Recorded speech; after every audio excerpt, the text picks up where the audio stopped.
A conspiração que matou Bruce Lee e seu filho. Em primeiro lugar, para você que é da geração todinho e não conhece Bruce Lee, prepare-se agora para descobrir o porquê de seu nome sobreviver através das décadas como o maior lutador que já existiu. Fato número 1. Nos filmes de artes marciais, geralmente a velocidade dos movimentos é ampliada, mas com Bruce Lee era diferente. Os movimentos dele eram tão rápidos que as câmeras de captura de 24 quadros por segundo, média da época, não conseguiam captar os movimentos dele. Então tiveram que comprar câmeras especiais de captura de 32 kps. Outra prova de sua velocidade é que ele podia tirar uma moeda de sua mão e colocar outra no lugar antes que você conseguisse fechá-la. Você já deve ter visto isso em filmes como Dragão Branco. Saiba que não é nada mais do que uma imitação dos treinos de Bruce.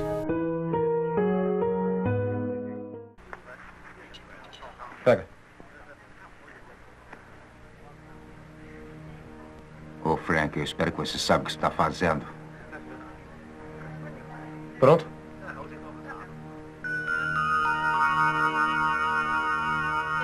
Já! Ha!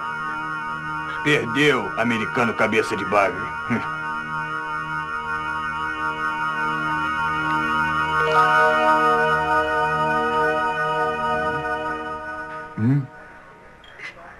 Acho que ela é minha. Outro fato era que Bruce Lee podia fazer buracos em latas de refrigerante, utilizando apenas os próprios dedos. Não acredita? Eu não possuo o vídeo com ele furando as latas de refrigerante. Porém encontrei um bem pior, onde ele fura um pedaço de madeira com a ponta dos seus dedos. E olha que as latas de refri da época não eram feitas de alumínio como são as de hoje. Eram bem mais duras. Mas um fato que prova que Bruce Lee era o cara é que flexões com os dois braços é para humanos. Bruce fazia isso apenas com um braço e utilizando apenas o polegar e o indicador. Confira também no vídeo.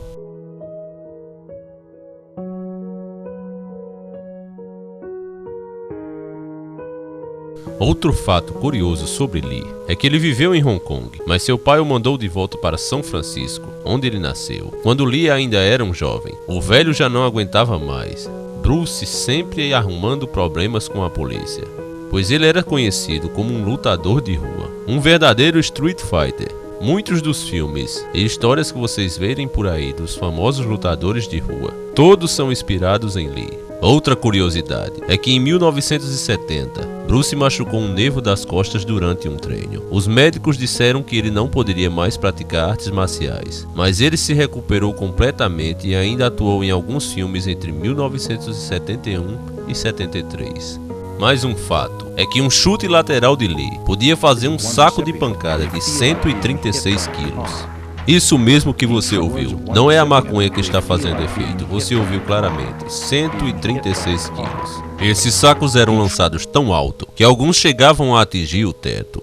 Já pensou o que ele faria com esses sacos da academia de hoje de 58 quilos? Coitado deles. Os chutes laterais de Lee destruiriam literalmente esses sacos. Muitos se perguntam até hoje, como Lee fez para ficar tão forte? Não tenho dados oficiais do treino dele, mas tenho do aquecimento diário, e consistia em 360 torções de cintura, 100 agachamento, 200 torções inclinadas, 200 chutes de sapo, 100 levantamentos de pernas, 2.000 chutes e 5.000 socos. Isso só para aquecer. Outro exercício exclusivo de Lee era esse conhecido como uma elevação agachada em V. Bruce conseguia ficar 30 minutos nessa posição. Outro fato muito interessante, usando a técnica de soco de 1 polegada, Lee era capaz de lançar um adversário a 4,5 metros de distância. Bob Bacon, aquele que Lee acertou durante uma demonstração nesse vídeo, disse o seguinte: eu disse a Bruce para não fazer esse tipo de demonstração novamente. Da última vez que ele me socou, eu não consegui ir trabalhar porque a dor que ficou em meu tórax era insuportável. Bruce Lee foi o maior lutador de artes marciais do mundo, inspirando, como falei, muitos personagens, inclusive de games. Entre eles, os 3 mais conhecidos são Fei Long de Street Fighter,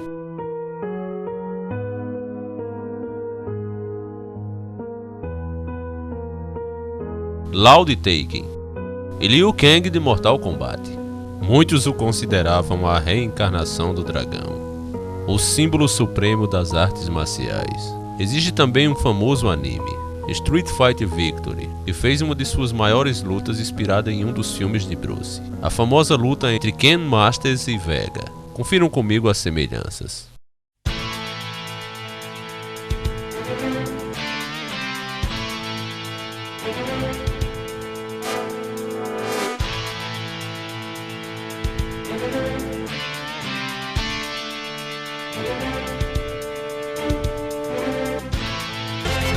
Mas como o homem se tornou tão habilidoso? Segundo a história, Bruce Lee era um jovem que sonhava em ser um astro de cinema. Porém não havia espaço em papéis principais para chineses, que só conseguiam papéis ridículos de comédia, sendo na maioria das vezes humilhados com roteiros ofensivos e preconceituosos aos chineses. Dizem que uma vez Bruce, ainda garoto, foi assistir um desses filmes de comédia chinês. E enquanto todos riam, ele chorava, pois via que seu povo era humilhado e nem sequer percebia. Foi aí que ele decidiu dedicar toda a sua vida a seu propósito e ser o chinês mais porradeiro do mundo. Lee estava disposto a tudo. Existe uma lenda de Bruce ter treinado em segredo em um mosteiro Shaolin e lá ter feito um juramento que todos fazem para poder ser aceito. Dedicar sua vida ao templo e costumes da Trindade e nunca jamais revelar seu segredo, tendo consciência que a desobediência dessas regras era punida com a própria morte. Bruce treinou e seguiu todas as regras do Shaolin, porém com seu talento natural, logo se tornou o maior mestre lutador entre eles. Isso oficialmente não passa de lenda, e a verdade que todos sabem é que Bruce treinou com o mestre Ip Man, que também era um grande mestre de artes marciais. E é assim que terminou seu treinamento. Percebeu que estava pronto para se tornar o maior lutador ator que o mundo já viu. Ele queria fazer filmes de luta com combate, o mais real possível, e por isso sempre escolhia atores que também lutassem bem, para assim poderem gravar boas lutas. Por isso grandes atores lutaram com Bruce, como Chuck Norris, Jackie Chan e muitos outros. Logo Bruce estava consagrado. Seus movimentos perfeitos e sem utilização de efeitos de cinema deixavam o público impressionado, e com isso as academias de Kung Fu ficou uma porcaria. Tanto que a versão original já vai em 5 filmes, enquanto a americana parou por ali mesmo. A verdade é que Hollywood estava ameaçada por Bruce Lee. Uma indústria milionária se via ameaçada por apenas um homem que não se vendia. Me perdoe os fãs de Jackie Chan, mas Bruce não aceitava fazer papéis idiotas ou dar seu lugar a qualquer um que fosse. Para conseguir o lugar dele, você teria que derrotá-lo em um combate, e isso ninguém conseguia. Com o mundo cada vez mais dirigindo seus olhares para a China, em 1973, os senhores de Hollywood bolaram um audacioso crime perfeito. Lee estava sendo assassinado aos poucos por pessoas próximas a ele, que estavam a serviço desses cães gulosos. Foi-lhe dado em pequenas quantidades, misturado em sua própria medicação, uma substância que faz o cérebro inchar. Lee teve seu primeiro problema no dia 10 de maio de 1973. Bruce Lee desmaiou no estúdio Golden, enquanto fazia o trabalho de dublagem para o filme Operação Dragão. Ele sofreu convulsões e dores de cabeça, e foi imediatamente levado para um hospital de Hong Kong, onde os médicos lá diagnosticaram edema cerebral. Eles foram capazes de reduzir o inchaço, com a administração de uma substância chamada manito. Em 20 de julho de 1973, Lee foi para Hong Kong para jantar com o ex-James Bond, George, com quem pretendia fazer um filme segundo sua esposa Linda Lee. Ele encontrou o produtor Raymond Chow às 2 da tarde em casa, para discutir a realização do filme Jogo da Morte. Eles trabalharam até às 4 da tarde, e depois dirigiram juntos para a casa da colega Lee Betty, uma atriz de Taiwan. Os três passaram o script em casa, e em seguida Chow se retirou. Mais tarde Lee se queixou de uma dor de cabeça, e ela lhe deu-lhe um analgésico, Equagesic, que incluía aspirina e um relaxante muscular. Cerca de 7h30 da noite, ela foi se deitar para dormir. Quando Lee não apareceu para o jantar, Chow chegou ao apartamento, mas não viu Lee acordado. Um médico foi chamado, que passou 10 minutos tentando reanimá-lo antes de enviá-lo de ambulância a um hospital. Lee foi dado como morto no momento em que chegou ao hospital. Não houve lesão externa visível, porém, de acordo com relatórios da autópsia, o seu cérebro tinha inchado consideravelmente, passando de 1.400 a 1.575 gramas, um aumento de 13%. Lee tinha 32 anos. A única substância encontrada durante a autópsia foi o Equagesic. Em 15 de outubro de 2005, Chow declarou em uma entrevista que Lee morreu de hiperalergia ao relaxante muscular, Equagesic, que ele descreveu como um ingrediente comum em analgésico. Quando os médicos anunciaram a morte de Lee oficialmente, o país considerou uma enorme desgraça.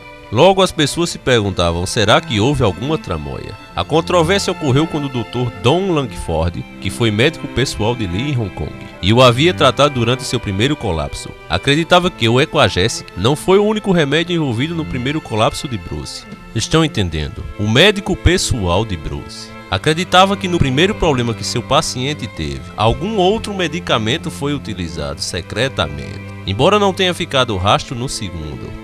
E isso foi o homem que o salvou da primeira vez. Para calar a boca das pessoas, e para que isso não se espalhasse e virasse uma polêmica, um terceiro profissional foi contratado, como perito supremo, para assim calar a boca do médico de Lee e ficar 2-1, e ele não poder mais ficar levantando suspeita como estava até ali.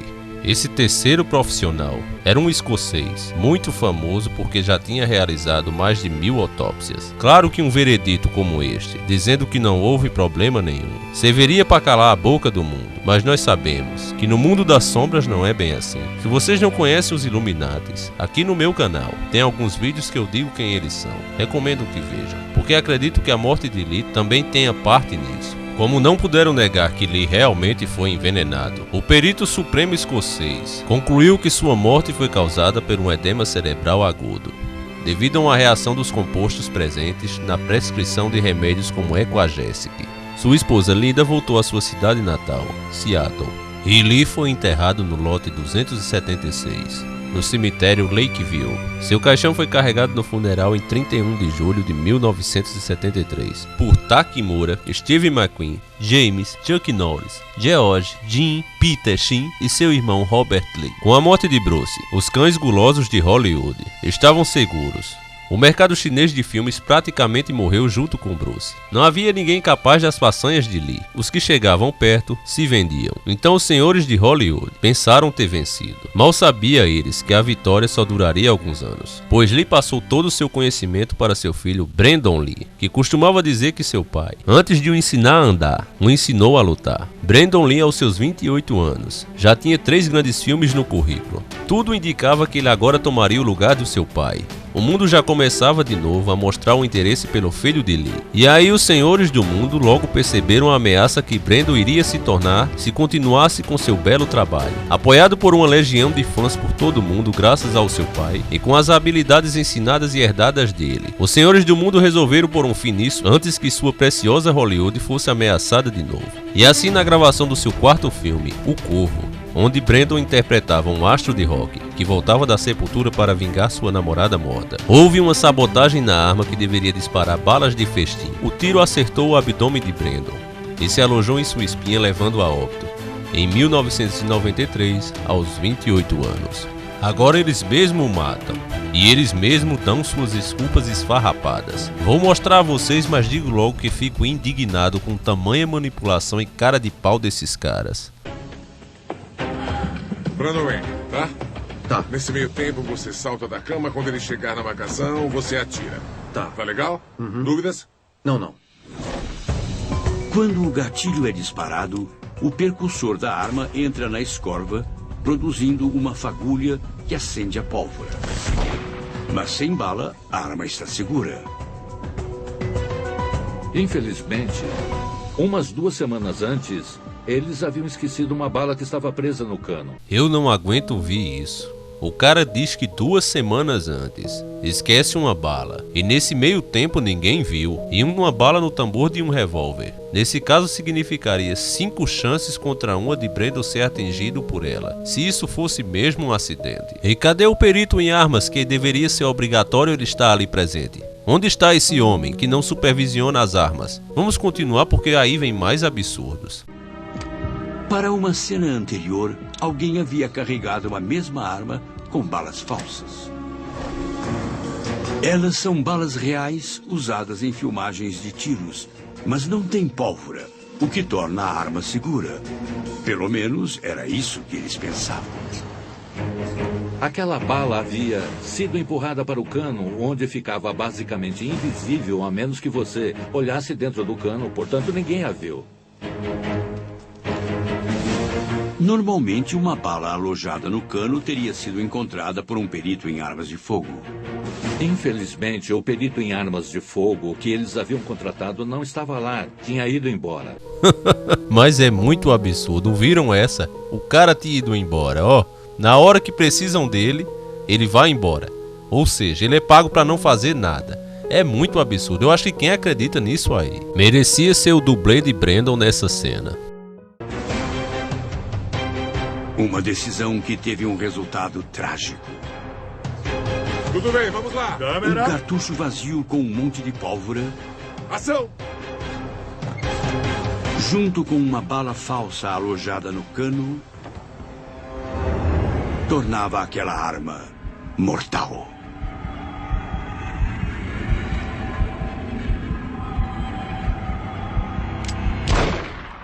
Quando o ator disparou a arma, o percursor acendeu a pólvora, portanto havia todos aqueles gases quentes explodindo no cano.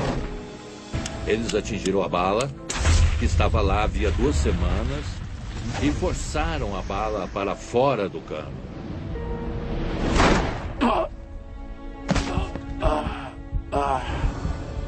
E aquela arma disparou uma bala que voou literalmente na velocidade do som.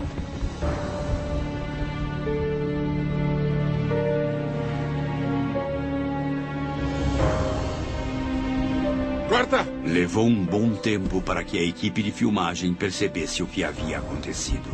Ai, meu Deus! O que está acontecendo com ele? Ele levou um tiro. Por favor, peça uma ajuda. A bala perfurou o abdômen de Brandon e se alojou perto de sua coluna.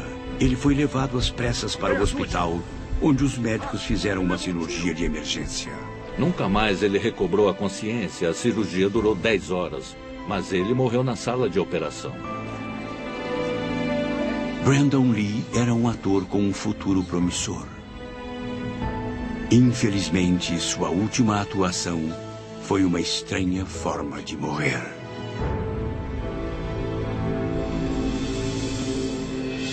Fatos curiosos. Brandon Lee morreu apenas 8 dias antes do final das filmagens.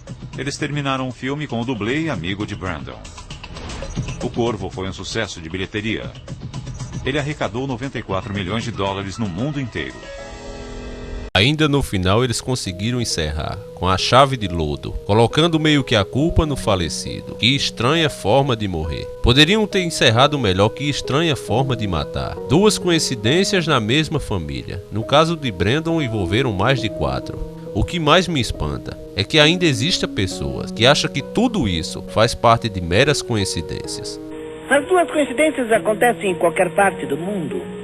Sei. Com isso, as habilidades lendárias e os treinamentos secretos de Lee foram perdidos, pois Brandon não teve tempo de passar a doutrina para mais ninguém. Hollywood nunca mais foi ameaçada por ninguém e se mantém isolada, sendo a maior indústria de filmes até hoje. Como sempre, tudo gira em torno do dinheiro, e para defendê-lo, esses homens que estão sempre nas sombras são capazes de tudo. Brandon foi enterrado ao lado do seu pai.